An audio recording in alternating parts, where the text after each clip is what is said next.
Welcome everyone to the Week 8 Waiver Wire show presented by the 33rd team. I'm your host as always, Josh Larky, joined as always by my co-host Ryan Reynolds. We're going to walk through injury fallout, some top waiver ads, a few other more stash type players, and then we're going to hit up some quarterback, tight end, and defensive streamers. Let's dive right in. Christian Watson has a very minor knee sprain. It looks like he avoided a serious injury. Probably misses anywhere from 0 to 2 weeks. And then also Luke Musgrave has likely a low ankle sprain, probably missing 0 to 2 weeks as well. This might be nothing. Again, they might both suit up. But in the case that they don't, we can look at Romeo Doubs and Jaden Reed. When Christian Watson's been off the field this year, both of them actually have an identical 30% target share. The average depth of target's an identical 12 yards downfield for each of them as well. Doubs has been the one operating outside. Reed's been in the slot. The one edge here, since I think people will be bidding a lot more on Doubs if they're both available, the red zone target share has actually been 43% for Jaden Reed, 29% for Doubs when on the field. Reed is the faster, more explosive player. He's the rookie with the much better draft capital.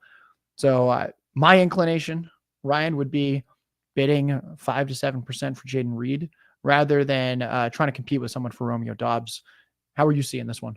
The same way. If I can get Reed cheaper, that's definitely my preference. And where Doubs, what are you thinking, Josh? Like 12 to 16 in most scenarios. Fab That's bid probably for what him. he's going for, yeah. Yeah, I'm gonna pass on that unless I'm in a dire straits. And since there's no buys this week, I'm not too concerned about that. So Reed for me if I'm taking either one of them. Yeah, I think the way that we can look at this from a more macro perspective, when we don't really love the quarterback or the offense, we really want to bet on the more talented players in those situations. And Doubs is a solid NFL player, but Rita is really the one that I know I comped him pre-draft to, the light version of Deontay Johnson, just the way that he moves, the way that he can be a high-level target earner. Let's turn to the Browns. Jerome Ford has a quote-unquote minor high ankle sprain. I haven't heard that term before. Twitter doctors think it's only 1 to 2 weeks, so I guess good for Jerome Ford avoiding the dreaded major high ankle sprain.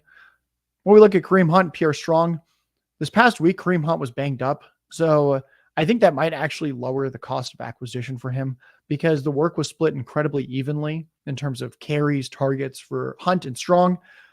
But Hunt did get all 3 goal line carries despite having the thigh injury in that game. I think Kareem Hunt's a low-end fantasy RB2. You're getting 10 to 15 carries, probably reasonably efficient given the offensive line, 2 to 5 targets a game. Strong probably a little bit more efficient on the ground. He has the 4-3 wheels, and I think he's going to be more of the 8, 10, 12 carries, maybe gets a target or two occasionally. For me, I'm targeting Hunt here. He's going to be more expensive, and I think he's going to be worth it. I think you can bid up to 15 to 20% potentially if you really need running back help. Strong, I don't think I'd go above 5 to 8%, depending on how desperate I am. Anything else you want to add here to this situation? No, same theory, same fad bid suggestions for me too. I'd prefer Hunt primarily because the Browns are 4-2 now. Super unstable quarterback situation, but they can lean on their ground game behind their premium offensive line. And Hunt's the reliable veteran. We're Strong, again, like you said, more explosive athlete, but Hunt's been there. Hunt's actually been decent in a reserve role too to this point. He has. Dawson Knox, tight end for the Bills, is undergoing wrist surgery. I've seen the timelines varying anywhere from 2 to 6 weeks. I think we can probably just assume a month in terms of fantasy purposes and how to structure fab bids. That opens up the runway for Dalton Kincaid, the rookie that they traded up for in round 1 of the NFL draft this year. Kincaid's only been targeted on 17% of his routes.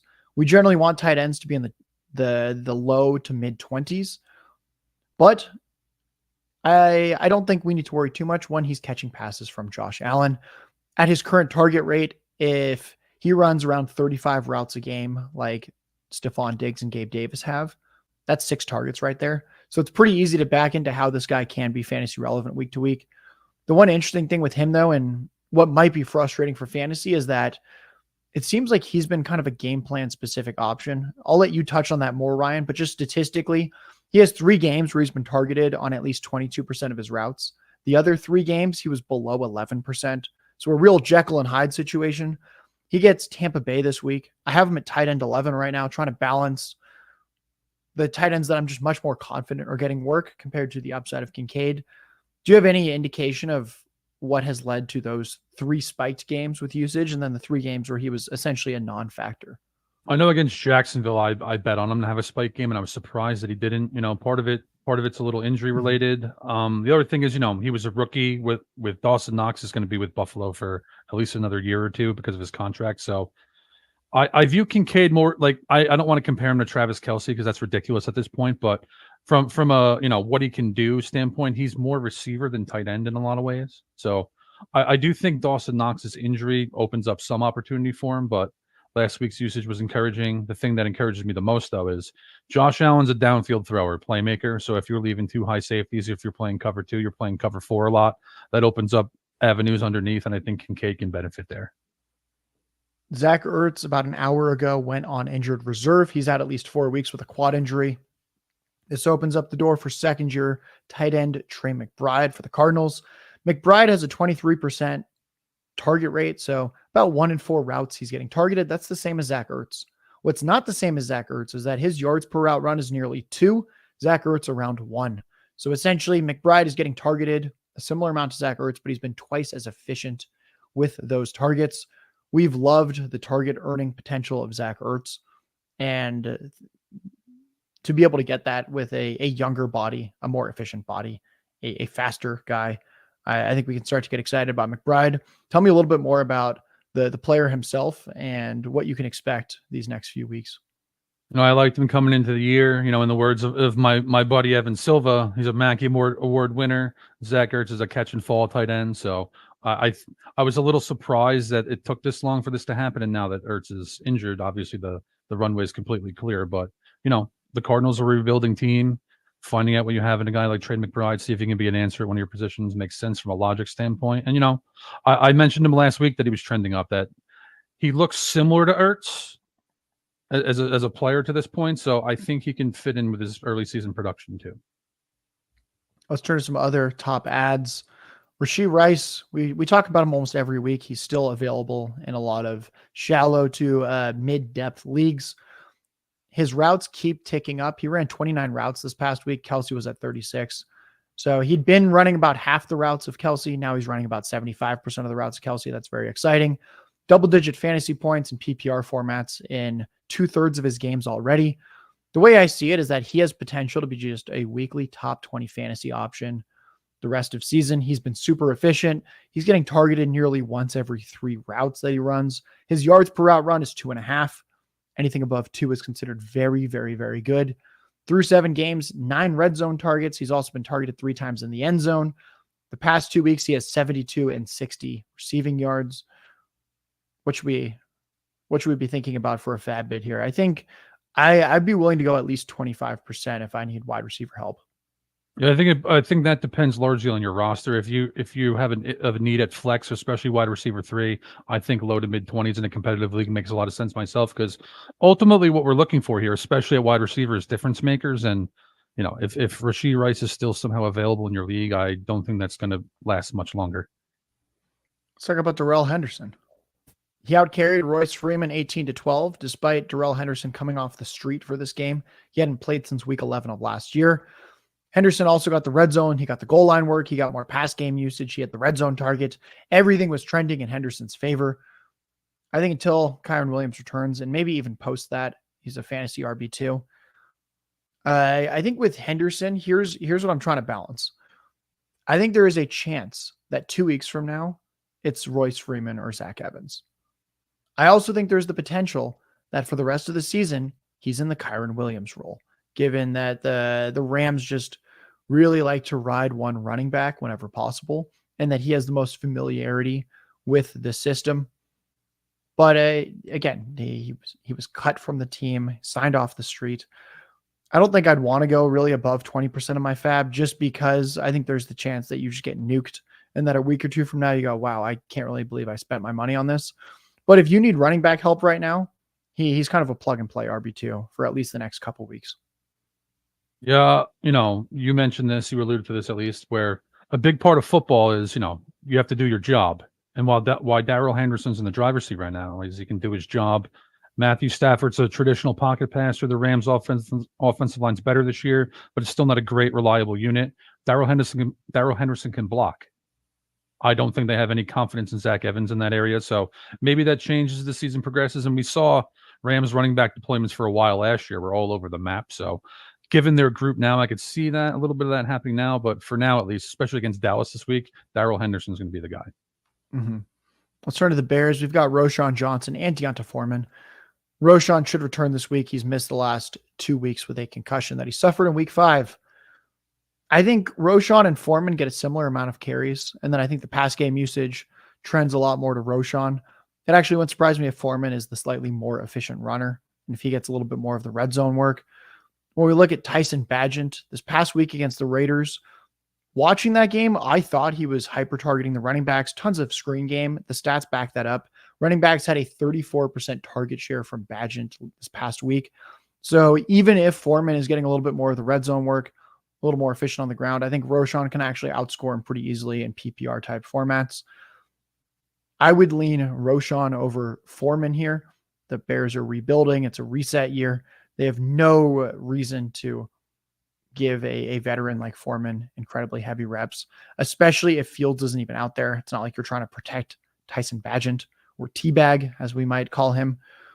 What would you think for fab bids here? Because Khalil Herbert might return in 2 weeks. It is the Bears, but this is now the second year in a row that the run game's been quite efficient. Yeah, I think for Foreman, if you're in dire straits here, I'm around 8% on Foreman. Roschon Johnson, I'm looking to double that maybe. I want to get him cheap still because he hasn't played in 2 weeks. But like you said, Josh, especially with Bagent under center, Bagent is not a reliable quarterback. That's why checkdowns, design screens, things of that nature. And, Evans has had a pretty big role the last 2 weeks. So I'm thinking in the short term, when Johnson comes back, he takes on Evans' role, plus pretty much all of the passing game work. So a little bit more aggressive on him. And if you're in real dire straits and you're in a competitive league and you want to up the ante a little bit, I don't have a big argument against that. That's Ryan Reynolds, NFL on Twitter. His power rankings hit the site today.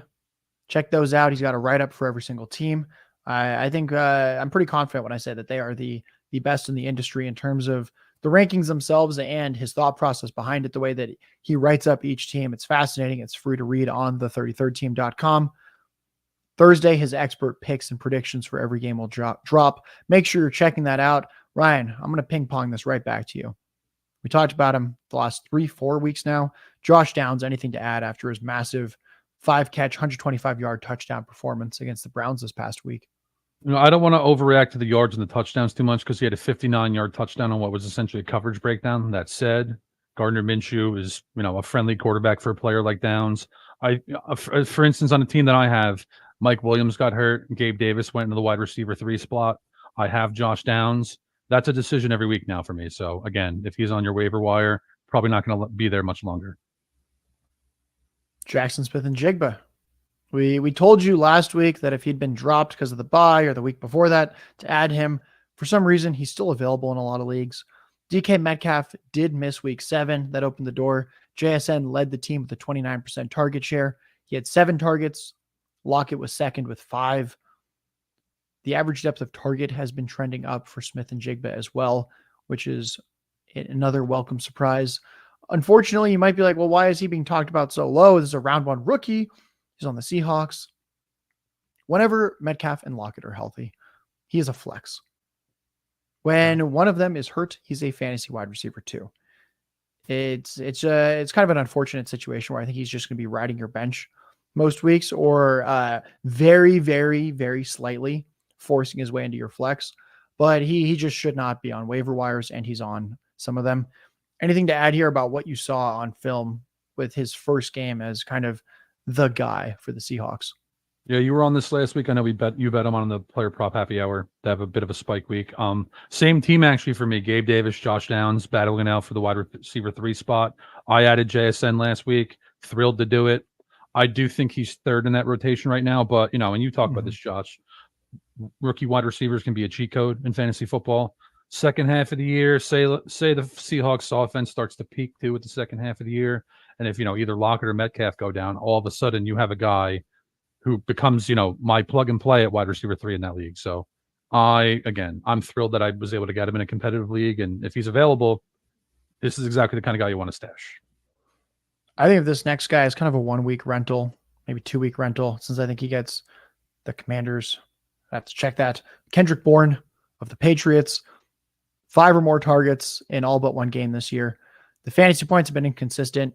3 games with at least 18 fantasy points. The other 4 games under 9.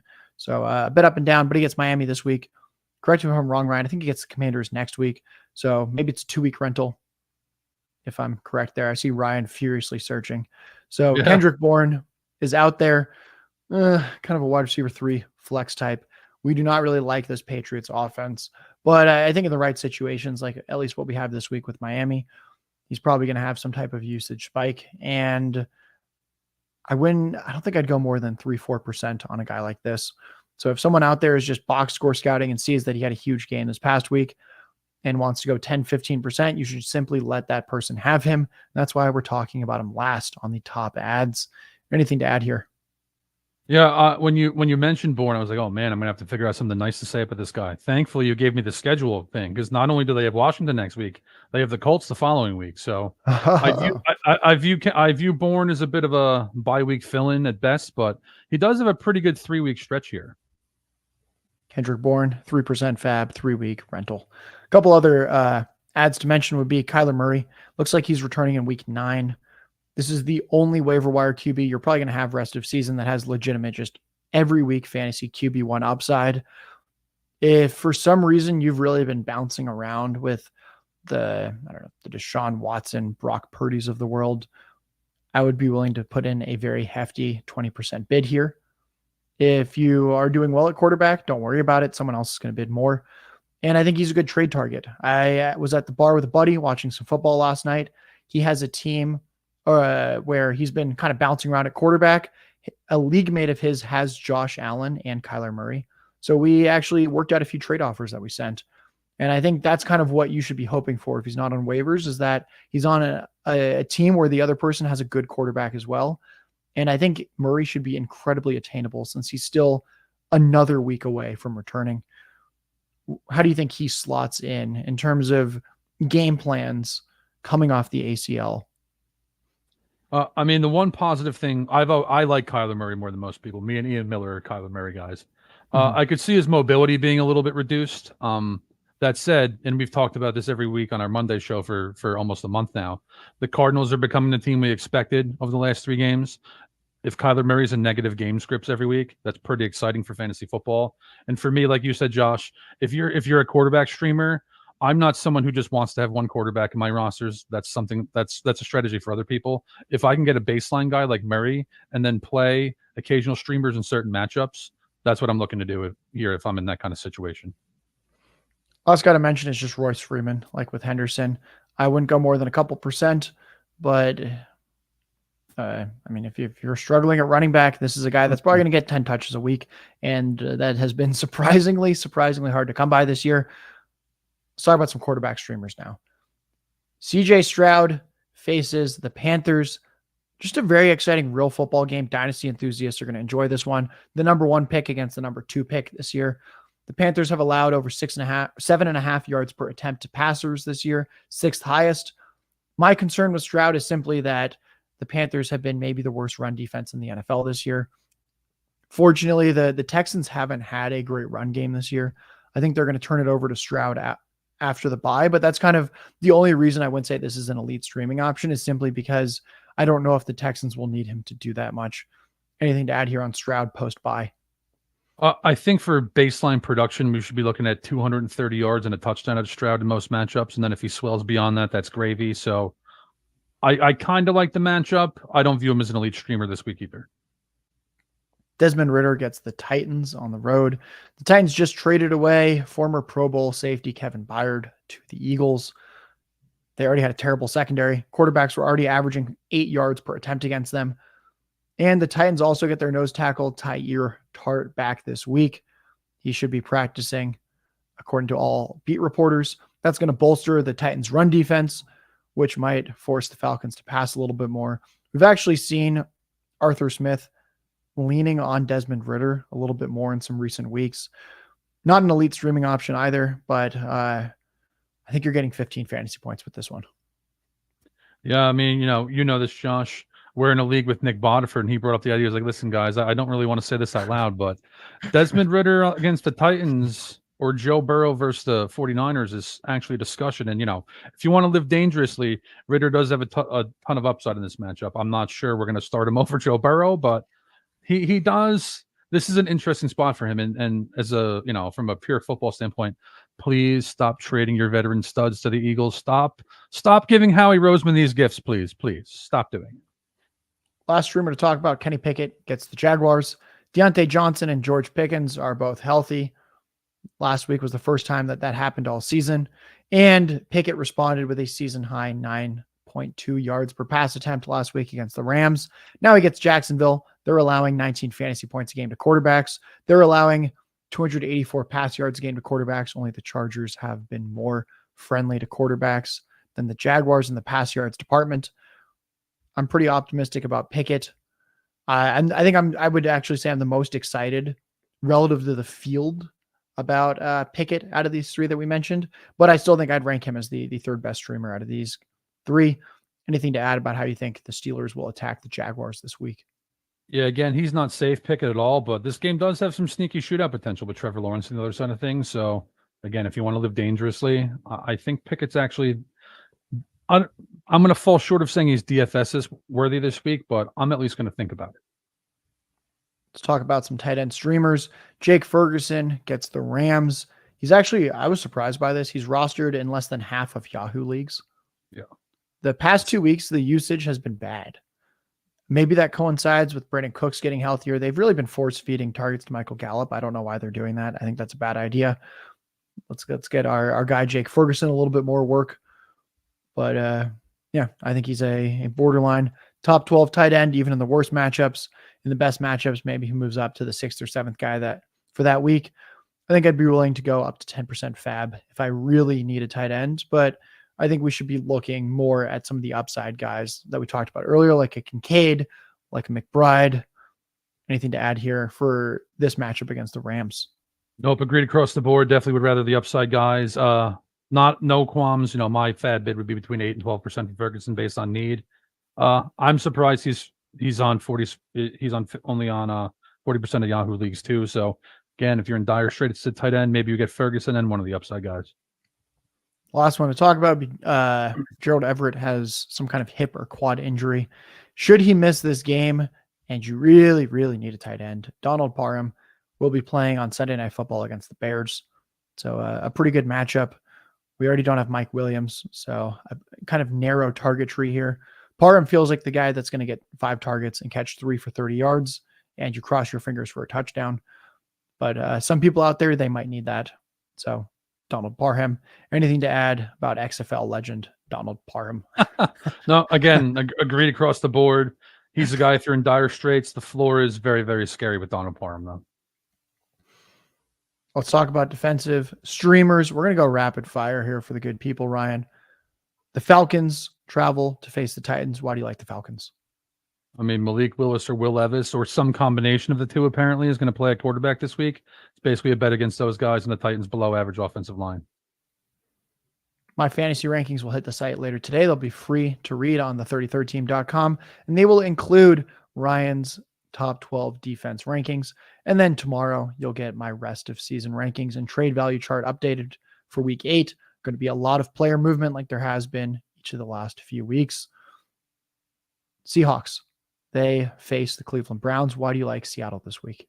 Seattle's defense has been very strong in 3 of the last 4 weeks. And then on top of that, whether we have injured Deshaun Watson at quarterback for the Browns or PJ Walker, it's ultimately a bet against them where you're thinking Seattle maybe plays with a positive gain script too. The Miami Dolphins get the Patriots. We should like the Dolphins because... Well, Mac Jones actually played pretty well against Miami earlier in the season. So there's some chance that this is a close game again. But one of the things I'm thinking here is Patriots beat Buffalo last week. A little bit of a letdown spot here for their offense. Dolphins are in a bounce back spot after a loss to the Eagles. So Miami could win this game with some margin, and that's New England's not built to come from behind, really. Guys, Ryan Reynolds NFL on Twitter. Power rankings hit the site today from him. Expert picks and predictions for every game hit the site Thursday. And make sure that you hop into the free Discord. Trade advice, start sits, prop bets, anything you can think of is in the free 33rd Team Discord. It is linked in both of our Twitters. It is linked in all of our articles on the 33rdteam.com. Final defensive streamer would be the Jaguars. They face the Steelers. Why do you like the Jaguars, and why are we allowed to like the Jaguars while also considering streaming Kenny Pickett? Yeah, I'm not too crazy about this one actually, but for the Jaguars, the strength of the Jaguars defense is their defensive end duo, good athletes. Steelers offensive line is very dicey, and as Nick Botiford points out in his waiver wire column, the Jaguars have forced a number of turnovers this year, so high upside, low floor option as our fourth slot for defensive streamers this week. Give me a few other defensive thoughts for week 8. Yeah, just make sure that if someone dropped the Lions after getting blown out after the Ravens, they're in a complete destruction spot against the Raiders on Monday night. Definitely interested in them. Same with Dallas. Matthew Stafford has a tall order here against the Dallas pass rush. So if someone dropped, just make sure no one dropped in their league. But if they did jump on them this week. Folks, that's going to do it from us. This is the Week 8 Waiver Wire Show presented by the 33rd Team. He's Ryan Reynolds. I'm Josh Larky. For the hot take of the week, Justin Herbert gets back in the win column. 300 yards, 3 touchdowns against the Bears. The season is not quite dead yet for Los Angeles.